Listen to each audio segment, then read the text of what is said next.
Très chers membres de la communauté congolaise de partout dans le monde, bonjour.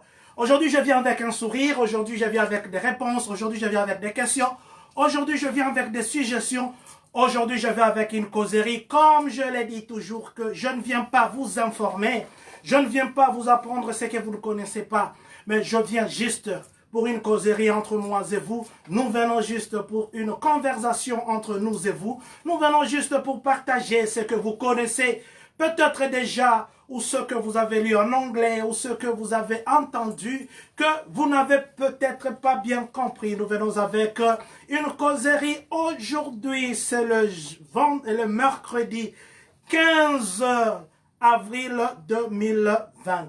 Aujourd'hui, nous allons parler des sujets intéressants, des sujets qui laissent des interrogations, des sujets qui donnent des informations, des sujets que les gens attendent. Nous allons commencer par dire d'abord bonjour à vous qui êtes connectés actuellement, Monsieur Junior Bobambo, Monsieur Junior Bobambo et Maman Mafi, nous vous disons bonjour, vous nous suivez depuis Charlotte. À toi Percy Boitou, je te vois en ligne actuellement, que Dieu te bénisse. Vous qui vous appelez Monsieur Kadafinga la Mouloumé, votre femme, Maman Mami, recevez ici notre signe de gratitude. Monsieur Audrey Muntu qui nous conseille d'habitude, nous les disons merci et bonjour. À toi qui as perdu ta maman depuis le Congo, Dani Kassongo, nous te présentons nos condoléances. Reçois nos condoléances de la part de la communauté congolaise de Champagne-Kani. De quoi nous allons parler aujourd'hui? Quels sont les sujets que nous allons aborder aujourd'hui? En fait, aujourd'hui, on va aborder, je crois, 9 sujets. Ben, nous ferons, comme nous y disons toujours, nous ferons un effort pour être le plus court que possible. Nous parlerons du président Donald Trump, de la décision qu'il a prise par rapport à l'OMS. Nous parlerons du gouverneur Djibi par rapport aux nouvelles dispositions. Nous parlerons, merci Monsieur Chris Moutapaï, que Dieu vous bénisse. Nous parlerons de Noirs, qu'on a constaté qu'ils meurent beaucoup ici aux États-Unis. Pourquoi le Noir meurt? Nous parlerons de l'accident qui vient de se produire tout à l'heure à Chicago, ce matin ici, à 5 heures.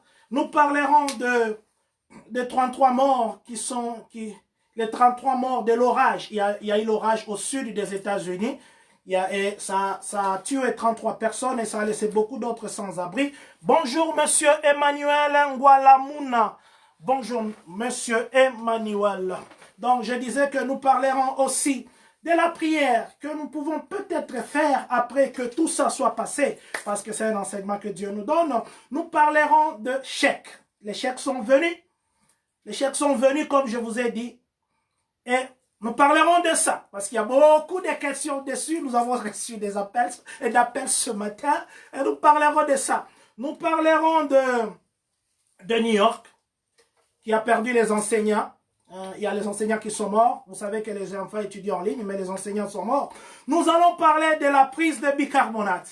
Les gens disent que ça fait le mélange bicarbonate et citron. Ça fait quoi? Nous avons fait nos petites recherches. Nous parlerons de ça et je crois que ce sont le point qui feront les satures de notre conversation de nous et vous ce matin. Commençons par le premier point.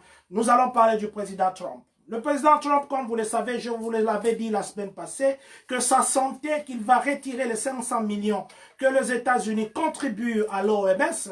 Et hier, au cours de son point de presse, il a pris cette décision. Congo Discover, bonjour mon frère. Et puis MMC Matantou, bonjour.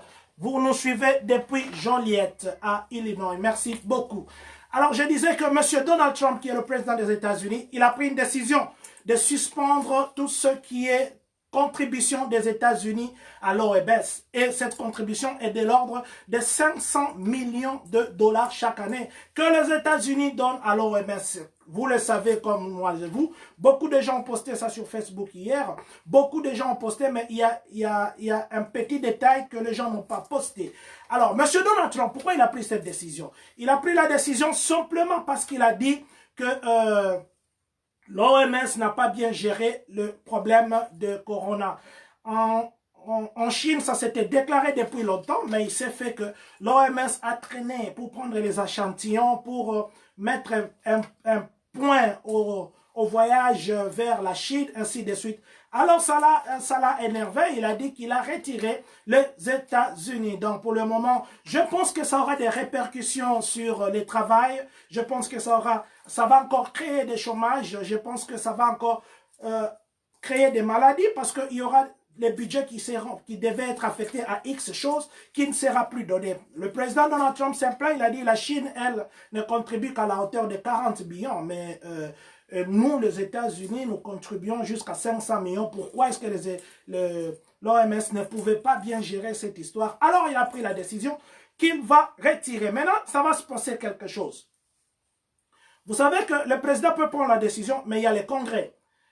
Et puis, l'argent qui est affecté à l'OMS, c'est sous la gestion du Congrès. Ce n'est pas directement sous la gestion du président. Maintenant, pour que cette décision passe, il faudrait que les congrès approuvent cette décision pendant les 45 jours ici. Si les congrès, dans les 45 jours, ça n'appuie pas la décision du président Donald Trump, ça veut dire que l'argent là doit revenir aux bénéficiaires primaires ou aux gestionnaires primaires.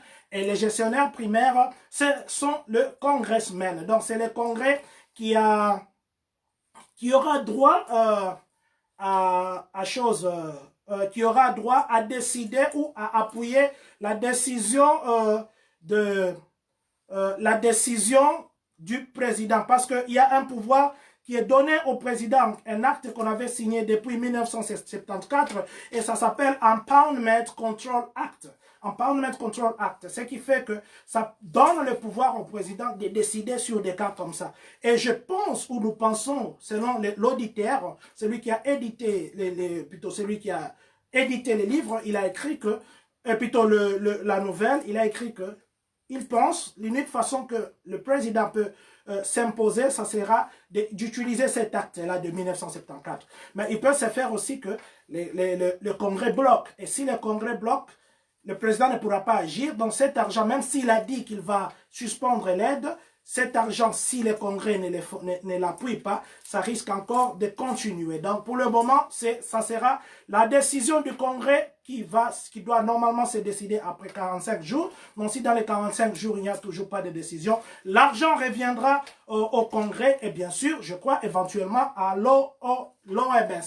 Donc ça, c'est ce qui est... Ça, c'est ce qui est du président Donald Trump. Donc, ça, c'est le stature de ce qu'il avait dit hier pendant son discours. Parlons maintenant de JB. JB qui est le gouverneur de Illinois. JB, nous parlons chaque jour de lui. JB. JB, il a aussi parlé hier. Donc, JB a dit que la courbe commence à descendre. Bon, ben, si la courbe commence à descendre, ce n'est pas pour autant que tout va bien. Et il a même dit que les gens doivent continuer à observer la distance sociale et rester à la maison. Et il a ajouté que le supplément en matériel qu'on appelle PPE, ça a coûté beaucoup d'argent à l'État d'Illinois. Il le faut 174 millions de dollars pour l'ajout des PPE. Ce sont des protections personnelles, les équipements de protection personnelle, les gants, des lunettes, ainsi de suite. Donc, ça a coûté à l'État d'Illinois 174 millions pour le supplément. Et il a même dit que ça sera l'année qui vient, ça sera une année très difficile pour les États-Unis et plutôt pour l'Illinois du côté fiscal et du côté, il y aura un déficit financier. Donc ça c'est ce qui est de monsieur JB qui est le président de notre et plutôt qui est le gouverneur de notre État d'Illinois. Rappelons aussi que monsieur Donald Trump, le président, comme je vous ai dit hier, il veut rouvrir le pays d'ici le 1er mai. Donc pour lui, il veut que l'économie fonctionne. Et alors, il y a des questions qui se posent. Les autres gouverneurs, comme je vous ai dit hier, eux ne sont pas prêts parce qu'ils avaient déjà dit que les gens iront jusqu'au-delà de demain. Donc peut-être vers mi-mai. Mais maintenant, il y aura comme un tiraillement entre les deux. Le président même dit que c'est lui le président. S'il faut qu'il décide au-delà de ce que le gouverneur dit, disent, il le fera. Ben, d'ici le 1er mai, le président veut réouvrir. Alors, ça donne beaucoup de questionnements. Est-ce que c'est la santé? Il a parlé avec les experts ou bien c'est juste parce qu'il veut, vous savez, les capitalistes, eux, veulent plus tourner l'argent qu'autre chose avant. Alors, ça, c'était ce qui était de Monsieur Riddick Boisou Bey, mon frère et ami. Maman Sarah Attar, à vous, mais bonjour à toute la famille. Monsieur Riddick, merci pour tout ce que vous faites pour nous. Monsieur Riddick, ça, c'était pour vous. Alors, j'étais en train de dire que je vous ai donné les discours de JB, je vous ai donné les discours du président Donald Trump. Maintenant, nous allons parler de l'observation. On a observé que le noir meurt beaucoup aux États-Unis. 70%, comme je vous l'ai dit toujours, c'est les noirs. Alors, il y a une analyse qui a été faite. On dit pourquoi les noirs meurent beaucoup. C'est parce qu'ils font les genres de travaux que les noirs font. Ils disent qu'ils sont dans les manufactures, ils sont des chauffeurs, ils fument beaucoup, ils boivent beaucoup et ils sont obèses dans la plupart des cas. Ils ont l'hypertension, donc ils sont prédisposés à des maladies chroniques. Et c'est ça, les études ont abouti à des conclusions que les maladies ou la maladie ici attaque beaucoup de noirs parce que simplement c'est lié à leur mode de vie quotidien. Alors il est pour nous ici un devoir de conseiller nos confrères et nos compatriotes de partout dans le monde. Peut-être c'est le temps maintenant que nous devons, parce que l'âge avance. Vous savez, aujourd'hui, les travaux que nous faisons, par exemple, dans le warehouse, l'âge avance et ça nous épuise. Hein, nous faisons plus fonctionner les corps. Il est temps, nous pensons, que nous puissions penser à projeter. Actuellement, il y en a qui travaillent dans les essentiels qui continuent à partir. C'est très bien de le faire. Mais je crois que nous pouvons aussi penser au-delà, peut-être nous organiser, si Dieu le permettait, que peut-être madame aille étudier et monsieur se batte pour un petit moment. Comme ça, si madame a un titre, ça peut aider la famille d'une autre façon. Hein, faisons un effort. Prions que Dieu nous aide, que nous puissions avoir des boulots qui ne vont pas tellement nous demander des efforts physiques, parce que pour le moment, selon leur étude, ils disent que c'est lié aux travaux que les Noirs font. Alors ça, c'est ce qui est c'était juste un petit conseil par rapport aux études qui ont été faites. Parlons maintenant des morts. Il y a eu 33 morts au sud des États-Unis. Donc, si je parle du sud, je vois Alabama, je vois Mississippi, je vois Alexandria, je vois Georgia, ainsi de suite. Les 12, c'était les jours de... Les 12, c'était les jours de la Pâque. Mais eux ont fêté la Pâque sous orage, qu'on appelle tornado en anglais. Et même ici à Champagne, ceux qui habitent Urbana, Champagne, ainsi de suite, ils ont vu qu'il y avait un très fort vent ces jours-là. Donc, il y a nos frères du sud, ils ont eu cet orage qui a détruit beaucoup de maisons. Et malheureusement, il y a trois personnes qui nous ont quittés. Et c'était un fort vent. Bon, nous présentons une fois de plus nos condoléances à toutes les familles éprouvées. Il y a même l'État d'Alabama, parce que pour le moment, vous savez que sur le territoire national, il y a la distance, on a cette distance-là, il ne faut pas s'approcher, il faut garder la distance. Mais avec cette situation, les gens ils sont sans abri, il y a beaucoup de personnes sans abri. Et l'État d'Alabama a suspendu même la mesure de distance là, ou de rester à la maison, parce qu'il fallait chercher maintenant les hangars, les hôtels où loger toutes ces personnes-là. Donc ça, c'était juste pour vous informer de l'orage qu'il y a eu les dimanches. Parlons maintenant de ce matin. Ce matin, nous sommes à 5 heures juste. Nous sommes à Chicago. Ce matin, à Chicago, il neige. Ce matin, il neige maintenant là à Chicago. Ce matin, là à Chicago, la route est glissante. Ce matin, à Chicago, il y a un coup de vent. Alors les gens, vous savez, des fois quand il neige, nous ne savons pas si la route, ça glisse ou pas. Il y a plus de 70 véhicules qui se sont cognés. Et vous savez comment on conduit dans la neige. Donc, plus de 70 véhicules qui se sont cognés. Et il y a eu 45 personnes qui ont refusé, les chauffeurs, les gens qui étaient dans les véhicules, 45 personnes ont refusé d'être amenés à l'hôpital parce que vous savez que les gens ont peur du confinement. Maintenant qu'il y a l'accident, les confinements, et plutôt de regroupement, maintenant qu'il y a l'accident, il y a les sapeurs-pompiers, les policiers, les ambulances qui étaient là, les ambulanciers étaient là. Alors, il n'y avait plus cette règle-là des regroupements. Tout le monde s'est regroupé et les 45 personnes ont dit qu'ils ont refusé de partir à l'hôpital parce qu'il y a des contaminés là-bas, il y a des malades. Alors, on les soignait sur place, ce qui fait que depuis 5 heures jusqu'à 10 heures seulement, il est maintenant 10 heures et 11 heures, jusqu'à 10 heures qu'on a réouvert la route parce qu'il fallait soigner ces gens-là sur place, il fallait soigner ces 45 personnes. Mais heureusement que 14 autres personnes, bon, je dis heureusement parce qu'on a dégagé quand même 14 personnes, on les a amenés à l'hôpital pour qu'ils puissent avoir le premier soin. Donc ça, c'est un incident qui vient de se faire aujourd'hui, tout de suite là. Nous allons parler d'une proposition, nous allons parler de quelque chose que les gens nous ont conseillé ou qui nous est monté vraiment au cœur. Nous voulons que pendant cette période, après cette période, nous voulons vraiment, nous souhaiterons que pour une fois, c'est juste une proposition, pour une fois, que nous, Congolais qui vivons partout dans le monde, que nous puissions peut-être faire une seule prière.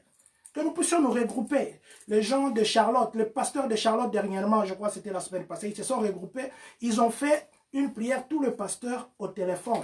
Ben, du moins, c'était au téléphone, mais ils ont fait quand même une prière. Ben, pourquoi est-ce que nous aussi, nous tous partout, nous sommes, pour une fois, ça sera que nous venons dire merci à Dieu. Nous disons deux fois merci à Dieu dans des fêtes où nous nous rencontrons, dans des circonstances, mais ça sera aussi bien que nous puissions nous retrouver, tout le pasteur, tous les fidèles, nous louons un espace où nous venons glorifier Dieu pour dire merci Seigneur de nous avoir fait passer cette étape. C'est difficile en fait.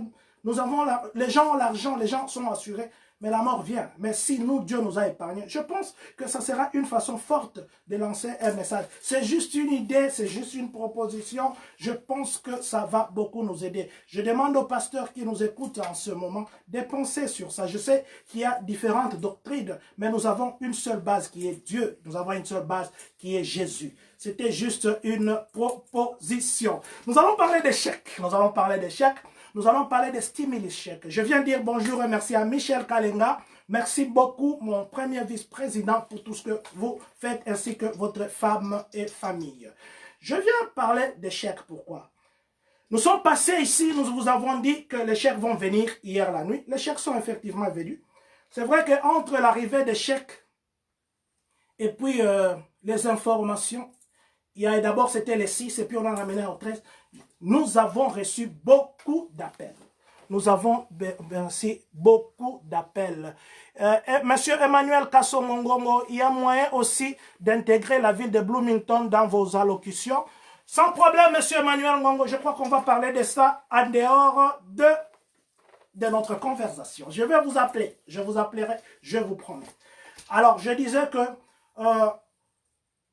les chèques entre les 6 et puis les 15 que les chèques devaient venir, nous vous avions d'abord dit que ça viendrait les 6 et puis nous sommes venus vous dire que depuis vendredi passé, les chèques sont venus et je vous ai même dit que nous aurons un confinement avec sourire. Merci monsieur Eve Lokosa qui a aimé aussi cette phrase. Alors, hier les chèques sont entrés. Hier les chèques sont entrés. J'ai seulement dit merci parce que personne n'a même dit que son chèque est entré. Le comité directeur n'a pas besoin de ces chèques, mais le comité directeur a juste besoin d'être informé, comme ça ils savent comment orienter l'information. Mais entre l'arrivée des chèques et l'information, nous avons reçu, si c'est peu, c'est 100 appels, si c'est peu. Posons des questions. Alors que le chèque est entré, nous n'avons reçu qu'un seul appel. D'ailleurs, un message ce matin pour nous dire le chèque est entré. Alors nous présumons, parce que nous n'avons pas l'information des autres, nous présumons que tout le monde a eu son chèque la nuit. Donc ça a commencé à entrer à 23 h parce qu'il y a des autres États qui ont 1 heure à l'avance. À 23 h déjà, les gens ont commencé à avoir leur chèque. C'est vrai qu'il y a d'autres États qui ont eu ça depuis le dimanche, mais ici chez nous, je sais qu'à 23 h déjà, les gens ont commencé à avoir leur chèque. Et ça pose maintenant des interrogations. Nous revenons encore parce que ça pose des interrogations. Nous sommes venus ici, nous avons dit l'argent, les 500 $ appartiennent aux parents.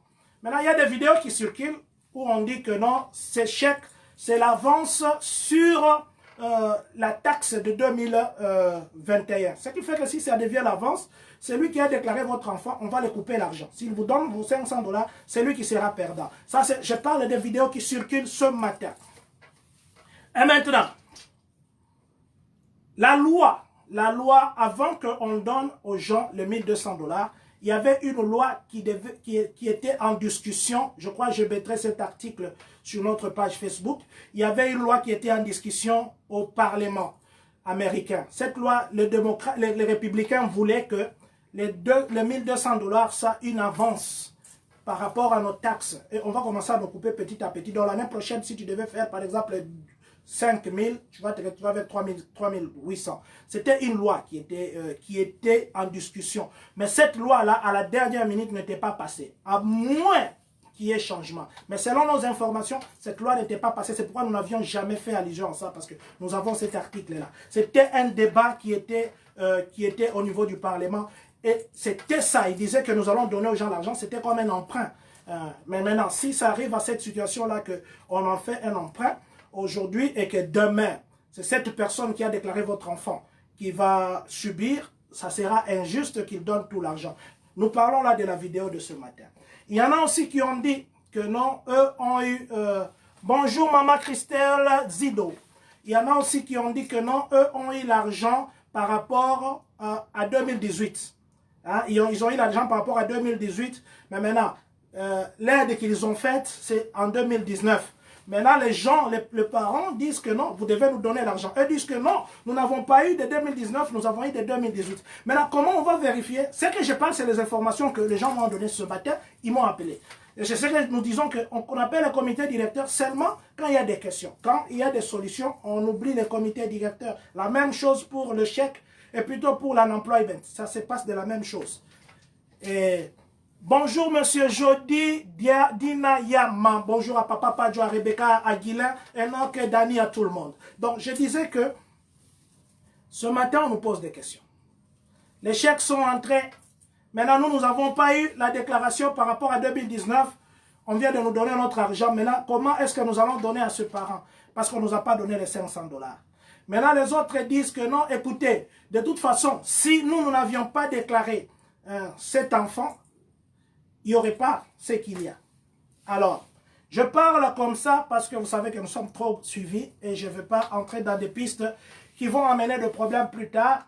Je voulais seulement dire que nous devons avoir le bon sens. Nous devons avoir le sens de la sincérité. Nous devons avoir le sens humain. Nous devons, est-ce qu'un couple qui ont fait leurs taxes séparées auront aussi l'enfant, Monsieur Emmanuel, la personne qui a déclaré l'enfant aura cette taxe-là. Si vous avez fait séparer, chacun aura 1200, 1200. Si vous avez l'enfant, la personne qui a déclaré cet enfant aura cet argent où il a déjà eu. Ongongo Emile, salut et merci beaucoup, Monsieur Ongongo Emile. Donc je disais que maintenant nous demandons seulement, nous disons que nous devons avoir un très bon sens. Parce que les gens n'acceptent pas l'accès à leur compte pour vérifier exactement si on vous a déclaré par rapport à 2018 ou 2019. Les gens se posent des questions. Est-ce que des vidéos qui circulent ce matin ou la vidéo qui circule ce matin où il y a quelqu'un qui explique avec des papiers pour dire aux gens qu'on va couper, on va leur couper l'année prochaine, est-ce que c'est vrai? Il y en a qui disent que non, écoutez, mon argent, on a déclaré, c'est moi qui suis générateur de cet argent. Alors nous allons seulement demander aux gens d'avoir un bon sens. Le bon sens, c'est que c'est quand on avait amené Salomon, on lui avait donné un enfant, l'autre disait c'est pour moi, l'autre disait c'est pour moi. Je demanderai aux gens d'aller lire ces versets. Et le roi Salomon a tranché. Et vous savez comment le roi Salomon a tranché. Je demanderai à tout le monde qui nous suit à ce moment de jouer le rôle de Salomon. Je demanderai à tout le monde qui nous suit à ce moment de lire cette histoire de Salomon. Ça va beaucoup nous aider. Que Dieu vous bénisse. Nous allons parler maintenant du 12. Nous allons parler du 12. Nous avons dit le 12 avril. Nous avons dit qu'il y a... nous avons dit que le 12 avril, il y avait eu des morts, de 33 morts par rapport à l'ouragan. Mais jusqu'au 12 aussi, nous avons eu les professeurs qui nous ont quittés, les enseignants de New York. Vous savez qu'actuellement, les enseignants ne vont pas à l'école. Mais dans leur maison, ils étaient frappés par coronavirus. Et la ville de New York a perdu 21 enseignants. 21 enseignants. Il est ici de notre devoir de lancer encore un communiqué. Vous qui êtes à Champagne-Kani, vous voulez devenir enseignant de français, d'anglais, vous parlez français et anglais, s'il vous plaît, contactez-nous. Contactez Maman Janine. Contactez Maman Marie-Claire à Champagne. Contactez-nous. On a besoin des gens qui enseignent. On a besoin des gens qui ont enseigné. On a besoin de vous. Si ça vous complique pour traduire les documents, tout ça, nous pouvons vous aider. Nous pouvons vous aider. Si ça vous complique pour homologuer vos diplômes, tout ça, venez, nous allons vous orienter. On a besoin de vous. La ville de New York a perdu les enseignants. C'est vrai que l'enseignement, ce n'est pas un bon travail, mais quand on aime ce qu'on fait, on le fait toujours. Donc, je disais que la ville de New York a perdu 21 enseignants et dans les projections, ici même à Illinois, il y a maintenant une crise des enseignants. Alors, nous demandons que Dieu accepte dans ce royaume ceux qui nous ont quittés et que vous qui nous suivez, vous avez des compétences d'enseigner, contactez-nous. Nous allons parler de notre chaîne. C'est ce que nous disons toujours. La communauté ne fait que communiquer. Nous ne sommes pas journalistes, c'est pourquoi je dis toujours nous intercalons pour vous dire bonjour et merci d'être en ligne. Nous avons envoyé le message à tout le monde. Tout le monde, vous qui nous suivez, vous avez eu un message où on a écrit Kochak TV. C'était envoyé dans vos messageries. Mais je crois qu'il n'y a que 5 ou 6 personnes qui ont réagi à ces messages et qui se sont abonnés. Nous vous demandons pas autre chose. Il y a une chaîne YouTube de la communauté où nous logeons, nous allons commencer à loger. C'est une chaîne qui existe depuis longtemps, mais nous vous avions dit l'autre fois. Mais regardez dans vos messages, nous ne vous demandons pas une magie. Abonnez-vous. C'est simple. C'est la façon que vous pouvez soutenir les comités. Abonnez-vous à cette chaîne. Toutes les informations, une fois que nous terminons, nous allons commencer à les loger. Parce que sur Facebook, il y a beaucoup de choses qui défilent. Abonnez-vous. Comment on s'abonne? Quelqu'un m'a posé la question. Vous allez voir si vous appuyez dans le lien que je vous ai envoyé dans vos messages. Vous appuyez sur le lien là, vous allez voir une cloche. Une cloche et puis à côté, il y a un rouge qui écrit abonner. Appuyez juste là, ça vous prend 1 seconde. Appuyez là-bas. Nous vous demandons d'aider notre communauté. C'est l'unique façon que vous pouvez nous aider. Abonnez-vous et vous aurez toujours ces informations. Nous avons pris l'engagement de vous informer et nous continuerons comme ça. Nous vous demandons juste qu'un simple truc. Abonnez-vous à Kochak TV. Kochak, c'est C-O-C-H-A-C-T-V. Papa Bruno, Maman Olivier, vous nous écoutez en ce moment. S'il vous plaît, Papa Bruno et Maman Olivier, abonnez-vous. Vous qui nous écoutez, abonnez-vous. Faites-le, faites-le. Abonnez-vous, c'est tout ce que nous vous demandons. C'est tout ce que la communauté congolaise de Champagne-Kani vous demande. Kochak, communauté, chaque congolaise de Champagne-Kani. C'est tout. Abonnez-vous. Merci beaucoup parce que vous allez le faire. Répondez aussi à ce message que nous avons pris le temps de vous écrire. Vous êtes nombreux à qui nous avons envoyé ce message. Parlons maintenant du dernier point. Bicarbonate et citron. Est-ce qu'il faudrait reprendre? Ça fait quoi? Pourquoi nous devons prendre ça? Nous avons personnellement posté, regardez sur notre page Facebook, nous avons eu une information d'une source très vérifiable sur un papier que nous avons posté sur la page Facebook, mais nous étions étonnés de la réaction prise par Facebook.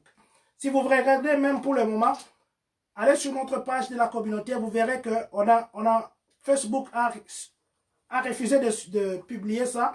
Ils ont écrit que ce sont des fake news.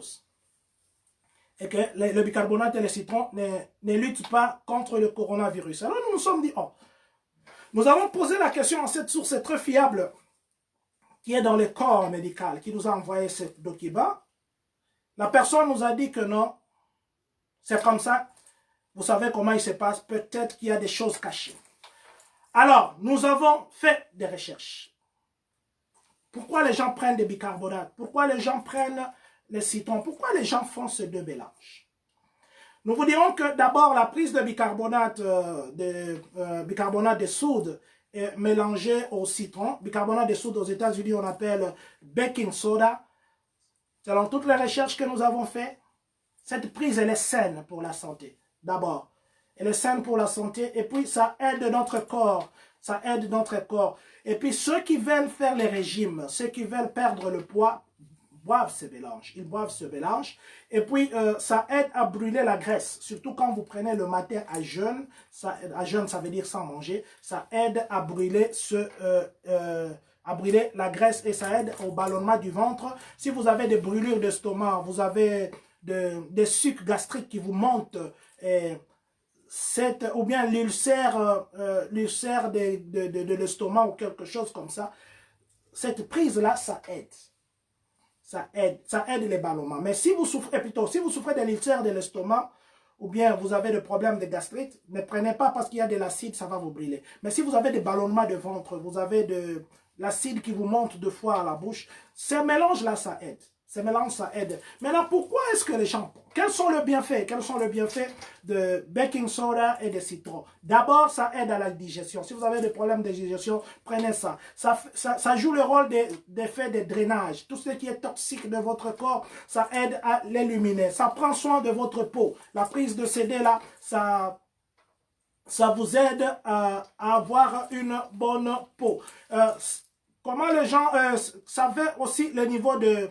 Ça vous aide aussi au niveau de pH, l'équilibre de pH. Le pH, c'est le potentiel hydrogène, le potentiel d'hydrogène dans le corps. Alors, ça régularise ces potentiels d'hydrogène.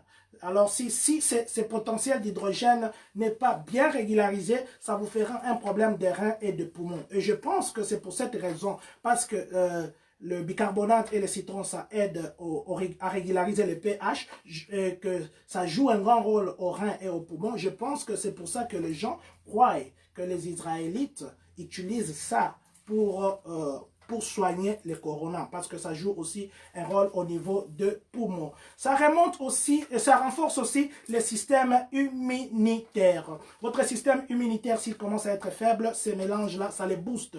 Et enfin, ça aide à une bonne santé cardiaque. Donc, ce sont là les bienfaits de bicarbonate et de mélanger au citron. Est-ce que ces effets sont nuisibles à la santé? Nous avons dit non, mais peut-être les gens qui souffrent de l'ulcère de l'estomac ou bien qui ont des problèmes de gastrique. Mais aussi la prise ne doit pas être exagérée.